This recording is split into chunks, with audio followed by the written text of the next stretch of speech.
అంబటి నోరు అదుపులో పెట్టుకోకపోతే పరాభవం తప్పదు అంటూ రాష్ట్ర టీడీపీ ప్రధాన కార్యదర్శి మరియు కర్నూలుకి చెందిన NUDA chairman Somisetti Venkateswarlu warning ఇచ్చారు.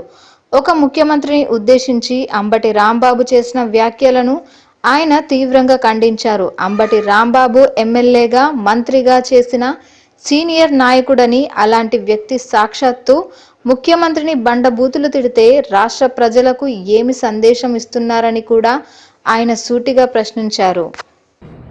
ఒరే అంబటి రాంబాబు, నోరు అదుపు పెట్టుకోమని ఎన్నోసార్లు చెప్పాము. ఈరోజు మళ్ళా తప్పు చేశావు. మా చంద్రబాబు నాయుడు గారిని, మా ముఖ్యమంత్రిని నోటు అదుపు పెట్టుకోకుండా నీ ఇష్టం వచ్చిన మాట్లాడి ఈరోజు మళ్ళా మీ ఇంట్లో ఆడవాళ్ళతో మాట్లాడిస్తావా? అసలు ఆడవాళ్ళని ఎవరైనా తెస్తారా? అసలు నువ్వు రాజకీయ నాయకుడే, నువ్వు రాజకీయంగా ఎట్లా వచ్చినావురా? నువ్వు దరిద్రుడా, నీ ముఖం ఎట్లా వస్తారో అర్థం తీసుకో. నీవు కానీ నీ నాయకుడు కానీ అసలు రాజకీయాలకు అనర్హులు మీరు. మీ నాయకుడు అంతా ఏం చెప్తే చేస్తున్నారు. కొంప ముంచుతాడు మిమ్మల్ని అందరినీ. నేను చెప్తున్నా, అధికారులందరినీ కొంప ముంచాడు నెయ్యి, కల్తీ నెయ్యిలో. అదేవిధంగా అధికారులు ఇరికించినాడు, కానీ ఆయన మాత్రం ఇరుక్కోకుండా తప్పించుకోవాలని చూస్తున్నాడు. కానీ నెంబర్ 1 దోషిగా 100% జగన్మోహన్ తొందరలో జైల్లో పడుతున్నాడు. ఆయన బాటలో మీరు కూడా తప్పదు. ఎందుకు? ఆయన చేసిన తప్పులన్నీ మీరు కూడా ఆయనకు సపోర్ట్ ఇస్తూ ఏదో చెప్పుకుంటూ పోతున్నారు. ఇష్టం వచ్చి తిడుతున్నారు. లోకేష్ని తిడతారు, పవన్ కళ్యాణ్ తిడతారు, చంద్రబాబుని తిడతారు. మీ ఇష్టం వచ్చి నోరు అదుపు లేకుండా మాట్లాడుతున్నారు. అందుకే భగవంతుడు మీకు సిగ్గు లేకుండా ఎన్ని మాట్లాడినా మీకు ఇంకా బుద్ధి రాలేదు. భగవంతుడు చిత్తు ఓడగొట్టించాడు. ప్రజలు ఎదురు తిరిగారు. ఇంకా ప్రజలైతే ఏళ్ళ రాళ్లతో చెప్పులతో కొట్టుకునే పరిస్థితి వస్తుంది మీకు. మీరు కులాలపై తేవద్దండి. ఇది రాజకీయాలకు కులాల సంబంధం లేదు. చేసింది తప్పు, నీవు చేసిన తప్పు చెంపలేసుకొని చంద్రబాబు క్షమాపణ చెప్పు, అంతే తప్ప ఎక్కువ మాట్లాడదు. దానికి తోడు నీకు నీ దోషుడొకడు జోగి రమేష్, ఆడుగా పిచ్చోడు, పిచ్చి కూతలు మాట్లాడుతున్నాడు. లోకేష్ గురించి మాట్లాడతాడు, చంద్రబాబు గురించి మాట్లాడతాడు, పవన్ కళ్యాణ్ మాట్లాడతాడు. కూత నోరు అదుపు పెట్టుకోకపోతే దరిద్రాల మీకు ఆ భగవంతుడే ఖచ్చితంగా శిక్ష వేస్తాడు. ఎందుకంటే నోరు అదుపు పెట్టుకోకపోతే మాత్రం నోరు కట్టేయాల్సి వస్తుంది. పెదాలకు చూదేసి దారం వేసి కట్టేయాల్సి వస్తుంది. మీరు ఇట్లాగే మాట్లాడుకుంటూ పోతుంటే మీకు పరాభవం తప్పదు. ఎన్ని చెప్పినా ఏమి చెప్పినా భగవంతుడు ఖచ్చితంగా శిక్ష తప్పదు మీకు. ఆ భగవంతుడు రాశాడు మీకు. అందుకనే మీ ఇష్టం వచ్చేట కొందరు దొంగలు, చోర్లు మీ ఇష్టం వచ్చేట మాట్లాడుతున్నారు. మీరు అసలు దోచతిన్నారా? మీ నాయకుడు మొదలుకొని, మీరు మొదలుకొని ఇష్టం వచ్చేట పోటీ మీద పడి ప్రజల సొమ్ము దోచుకొని ఈరోజు రాష్ట్రంలో ఉన్నటువంటి డబ్బంతా తీసుకుపోయి ఎక్కడ దాపెట్టారా? ఈ డబ్బు అదేగినా దొంగ డబ్బు కింద తెచ్చి ప్రజలు పంచండి, అది ప్రజలు సంతోషిస్తారు. ఈరోజు మీరు చేసే తప్పులన్నీ ప్రజలు చీకొట్టి మీకు ఓడగొడితే ఈరోజు చంద్రబాబు నాయుడు, మా లోకేష్ బాబు, పవన్ కళ్యాణ్, బీజేపీ నాయకులు అందరూ కలిసి రాష్ట్రాన్ని అభివృద్ధి పథకంలో ముందుకు తీసుకుపోతూ ఉంటే మీరు అసూయతో, అక్కసుతో ఈరోజు చంద్రబాబు నాయుడు పైకి ఎదుగుతున్నాడు, ప్రజలు దగ్గర ఎత్తున్నాడు, లోకేష్ దగ్గర ఎత్తున్నారని చెప్పేసి అక్కసుతో, అసూయతో మీ ఇష్టం వచ్చేట్టు మాట్లాడుతున్నారు. అసూయ వద్దు. చేతనైతే మంచిగా చేయండి. మీరు కూడా రాష్ట్రం ఇవాళ బాగుపడుతుంది. పచ్చగా ఇవాళ కలకలలాడుతూ ఉంది. ఆ పచ్చగా కలకలలాడుతున్న రాష్ట్రాన్ని అగ్నిపాలు చేయాలని చూస్తున్నారు. ఇదంతా పిచ్చోడా, మీ నాయకుడు ఆడుతున్న దొంగ నాటకాలరా. జగన్మోహన్ రెడ్డి దొంగ నాటకాలు ఆడుతున్నాడు. కల్తీ నెయ్యి వెంకటేశ్వర స్వామి మోసం చేసిన దుర్మార్గుల చేత పని చేయించాడు. ఈ దుర్మార్గుడు ఎత్తులు ఎన్నో వేస్తున్నాడు. ఇదంతా డైవర్ట్ చేయనీక. ఏదైతే కల్తీ నెయ్యి తిరుమల తిరుపతి దేవస్థానం మోసం చేసి కొంప ముంచాడో ఆ సబ్జెక్టు డైవర్ట్ చేయనీక ఇవాళంతా మిమ్మల్ని పావుగా వాడుకుంటున్నారు. మీకు తెలియదురా పిచ్చోళ్ళారా, నాశనమవుతారా మీరు. ఆ దుర్మార్గుడు నమ్ముకుంటే జైలు తప్పదు, తప్పకుండా మీకు శిక్ష తప్పదు. మీ నాయకుడు ఎట్లా పోతాడు జైలుకు? ఇవాళ ఎన్నో కేసులు మీ నాయకుడి మీద, ఈడీ మొదలుకొని ఇలా నీ కేసులు, లిక్కర్ మొదలుకొని ఇసుక మాఫియాలు అన్నీ ఉన్నాయి. ఇన్ని పెట్టుకొని దరిద్రుడు నీకెందుకు రాజకీయాలు? నోరు మూసుకొని అదుపు పెట్టుకో, లేకపోతే మాత్రం నీ కథ తెలుస్తాము.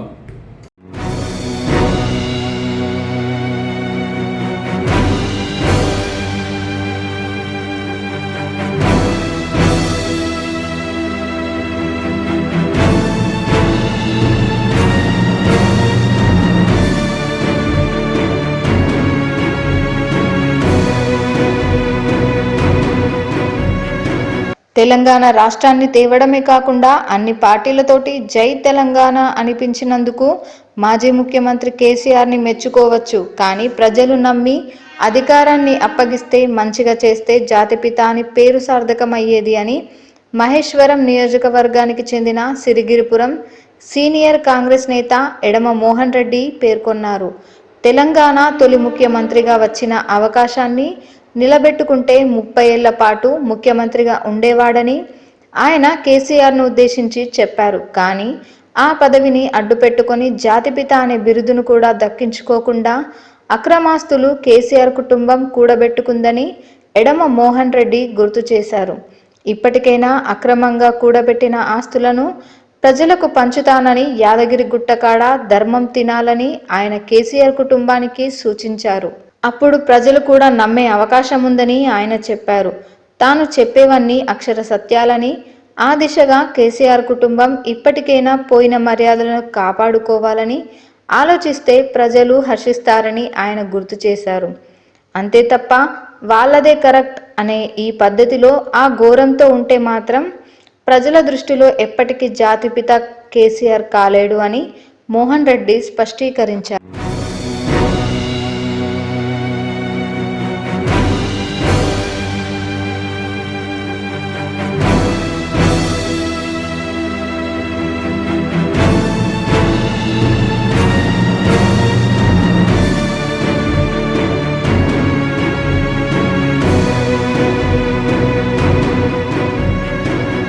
ఏపీ కేబినెట్ సంచలన నిర్ణయం తీసుకుంది. కొంతకాలంగా సంచలనంగా మారిన కల్తీ నెయ్యి అంశంపైన సిట్ విచారణ చేసింది. కోర్టులో ఛార్జ్షీట్ దాఖలు చేసింది. అప్పట్లో పనిచేసిన అధికారులపై చర్యలను సిఫారసు చేసింది. దీనికి అనుగుణంగా ఈవోగా ఉన్న అనిల్ కుమార్ సింఘాల్ను ప్రభుత్వం బదిలీ చేసింది. ఈ వ్యవహారం రాజకీయ వివాదంగా మారటంతో తాజాగా ప్రభుత్వం ఈ అంశంలో అసలు దోషులను తేల్చాల్సిన అవసరం ఉందని అభిప్రాయపడింది. ఇందుకోసం కేబినెట్లో సుదీర్ఘ చర్చ తరువాత కీలక నిర్ణయానికి ఆమోద ముద్ర వేసింది. కల్తీ నెయ్యి నివేదికపైన మంత్రివర్గ భేటీలో సుదీర్ఘంగా చర్చించారు. సిట్ ఇచ్చిన నివేదికను అధికారులు మంత్రులకు వివరించారు. చర్చ తరువాత మంత్రివర్గం కీలక నిర్ణయం తీసుకుంది. సిట్ నివేదికలోని లోపాలను సరిచేసి అసలు సూత్రధారులను కనుగొనేందుకు కమిషనర్ ఆఫ్ ఎంక్వైరీస్కు అప్పగించాలని కేబినెట్ నిర్ణయించింది. నెయ్యి టెండర్ నిబంధనలను మార్చడం పైన మంత్రివర్గంలో చర్చ జరిగింది. టెండర్ నిబంధనలను మార్చినప్పటికీ ఈవోగా ఉన్న సింఘాల్ అభ్యంతరం వ్యక్తం చేయకపోవడంపై పలువురు మంత్రులు ప్రశ్నలు లేవనెత్తారు. 2022లో సిఎఫ్టిఆర్ఐ నివేదికలో కల్తీ నెయ్యి జరిగిందని నివేదిక వచ్చినా పట్టించుకోకపోవడంపై చర్చించారు. అప్పటి అధికారులు బాలాజీ, సుబ్రహ్మణ్యం దానిని పక్కన పెట్టారని నివేదికలో పేర్కొన్నారు. ఎన్డీడీబీ నివేదికలో యానిమల్ ఫ్యాట్ ఉందని తేలిందని, అదే విషయాన్ని ముఖ్యమంత్రి చెప్పారని మంత్రులు తెలిపారు. సిట్ నివేదికలో కొంతమంది పేర్లు పేర్కొన్నా చివరి ఫైండింగ్స్లో వాటిని పేర్కొనలేకపోవడంపై చర్చ జరిగింది. ఈ లోపాలన్నింటిపై కమిషన్ ఆఫ్ ఎంక్వైరీస్కు అప్పగించాలని కేబినెట్ నిర్ణయించింది. నివేదిక ఆధారంగా చర్యలు కాగా కమిషనర్ ఆఫ్ ఎంక్వైరీస్ నివేదికను సాధ్యమైనంత త్వరగా సమర్పించాలని ఆదేశించింది. టెండర్ ప్రక్రియలో లోపాలపై దృష్టి సారించాలని కమిటీకి మంత్రిమండలి సూచించింది. సహకార డైరీలను పక్కన పెట్టేందుకు పథకం రూపొందించారని కేబినెట్ పేర్కొంది. సహకార డైరీలను పక్కన పెట్టడం ద్వారా బోగస్ డైరీలను రంగంలోకి తీసుకువచ్చారని అధికారులు వివరించారు. దీనిపైన ఎంక్వైరీ కమిటీ దృష్టి సారించాలని ఆదేశాలు జారీ చేశారు. అడ్వకేట్ జనరల్ సీనియర్ అధికారుల అభిప్రాయాలను అడిగి తెలుసుకున్నారు. అప్పటి చైర్మన్ సుబ్బారెడ్డి పాత్ర గురించి సిట్ నివేదికలో ఏవైనా పేర్కొన్నారా అనే అంశంపైన డిప్యూటీ సీఎం పవన్ ఆరా తీసినట్లు సమాచారం.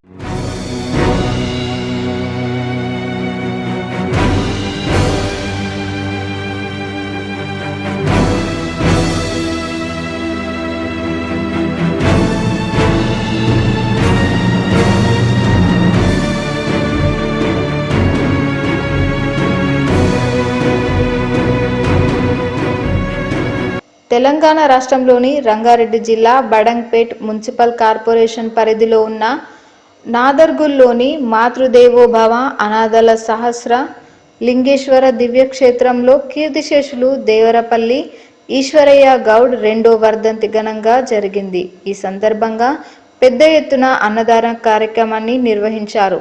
మాతృదేవోభవ ఆశ్రమంలోని 150 మంది మానసిక వికలాంగులకు అన్నదాన వితరణ జరిగింది. దేవరపల్లి ఈశ్వరయ్య గౌడ్ సతీమణి దేవరపల్లి శశిరేఖ, కుమారులు దేవరపల్లి మహేందర్ గౌడ్, శశికళ, రాణి, రాఘవేందర్ గౌడ్, రాధిక, నీలా చిట్టిబాబు గౌడ్, మాధవి మరియు మనవళ్ళు మనవరాళ్ళు పాల్గొనడం జరిగింది. వితరణ శీలురు మరియు దానకర్తలు తమ సహాయాలు చేయాలనుకునేవారు దయచేసి 9347513830 లేదా 7997919365 నంబర్లకు సంప్రదించవచ్చు. మహే మహాదేవాయ ధీమహి తన్నో రుద్రః ప్రచోదయాత్. పూర్వసంకల్ప ప్రాకారేణాస్య శ్రీ యజమానినః గోత్రస్య నామధేయస్య కౌండిన్య గోత్రోద్భవస్య శశిరేఖ నామధేయస్య మహేందర్ గౌడ్ నామధేయస్య శశికళా రాణి నామధేయస్య రాఘవేందర్ గౌడ్ నామధేయస్య రాధికా నామధేయస్య చిట్టిబాబు నామధేయస్య మాధవి నామధేయస్య మణికంఠేశ్వర గౌడ్ నామధేయస్య గగన్ చౌర్య గౌడ్ నామధేయస్య కుటుంబస్య బాంధవస్య సకల క్షేమ స్థైర్య ధైర్య విజయ అభయాయు ఆరోగ్య అష్టైశ్వర్య సిద్ధ్యర్థం ధర్మార్థ కామ మోక్ష చతుర్విధ ఫల పురుషార్థ సిద్ధ్యర్థం యజమానస్య జన్మజాతకస్య నవగ్రహ దోషానాం పరిహారార్థం సమస్త దుష్టిగ్రహ దోషానాం పరిహారార్థం ఇష్టకామ్యాః ఫల సిద్ధ్యర్థం సమస్త వ్యాపార అనుకూలత ఫల సిద్ధ్యర్థం సమస్త గండ దోష నివారణార్థం ప్రయాణ సమయే సమస్త వాహనాది దోష నివారణార్థం శ్రీ శ్రీ శ్రీ సహస్రలింగేశ్వర స్వామి అనుగ్రహ సిద్ధ్యర్థమితి కీర్తిశేషులు దేవరపల్లి ఈశ్వరయ్య గౌడ్ వర్ధంతి సందర్భేన పుష్పైః పూజయామి. పుష్పాలు అక్కడ వేయండి, స్వామివారి దగ్గర ఇక్కడ వేయండి. ఇక్కడ ఓం శివాయ నమః, మహేశ్వరాయ నమః, శంభవే నమః, వినాగినే నమః, శశిశేఖరాయ నమః, వామదేవాయ నమః, మృత్యుంజయాయ నమః, కబర్దినే నమః, యుక్తకేశాయ నమః, శ్రీమహ భవానీ శంకర దేవతాభ్యో నమో నమః. నానావిధ పరిమళ పత్ర పుష్పాన్ని సమర్పయామి నమః. తీసుకోండి, స్వామివారికి ధూపం చూపించండి. ఓం వనస్పత్యుద్భవైర్దివ్యైః నానాగంధైః సుసంయుతః అగ్రేయ సర్వదేవానాం ధూపోయం ప్రతిగృహ్య దామత ధూపమాగ్రాపయామి. సాక్షాత్ దీపం సందర్శయామి నమః. ఓం తస్యం యోరావృణీమహే ఘాతుం యజ్ఞాయ ఘాతుం యజ్ఞపతయే దైవీ స్వస్తిరస్తు నః. స్వస్తిర్మానుషేభ్యః ఊర్ధ్వం జిగాతు భేషజం. శం నో అస్తు ద్విపదే శం చతుష్పదే. ఓం శాంతి శాంతి శాంతి. నమస్కారం చేసుకొని ఇక్కడ కొట్టి ఇందులో పట్టాలి.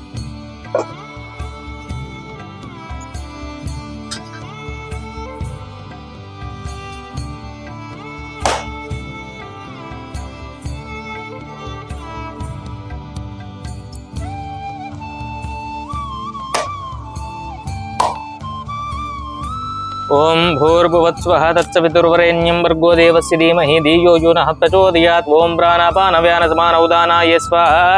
మధ్యే మధ్యే పానీయం సమర్పయామి. శ్రీమహ దేవదేవాయ నమో నమః. నారికేల నైవేద్యం నివేదయామి. ఓం నమస్తే అస్తు భగవన్ విశ్వేశ్వరాయ మహాదేవాయ త్రయంబకాయ త్రిపురాంతకాయ త్రికాగ్నికాలాయ కాలాగ్నిరుద్రాయ నీలకంఠాయ మృత్యుంజయాయ సర్వేశ్వరాయ సదాశివాయ శ్రీమన్మహాదేవాయ నమః. ఓం ఘోరేభ్యో ఘోరేభ్యో ఘోరఘోరతరేభ్యః సర్వేభ్యः సర్వసర్వేభ్యో నమస్తే అస్తు. రుద్రరూపేభ్యः అత కర్పూర దివ్యమంగళ నీరాజనం సమర్పయామి. దివ్యమంగళ నీరాజనం దర్శయామి. నమః. జయ నమః పార్వతీపతయే. హర హర మహాదేవ. శంభో శంకర పార్వతీ పరమేశ్వర అనుగ్రహ సిద్ధిరస్తు. దీర్ఘాయుష్మాన్.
నా పేరు దేవరపల్లి మహేందర్ గౌడ్. ఇది ఆదిబట్ల మున్సిపాలిటీ కొంగరకులం గ్రామము.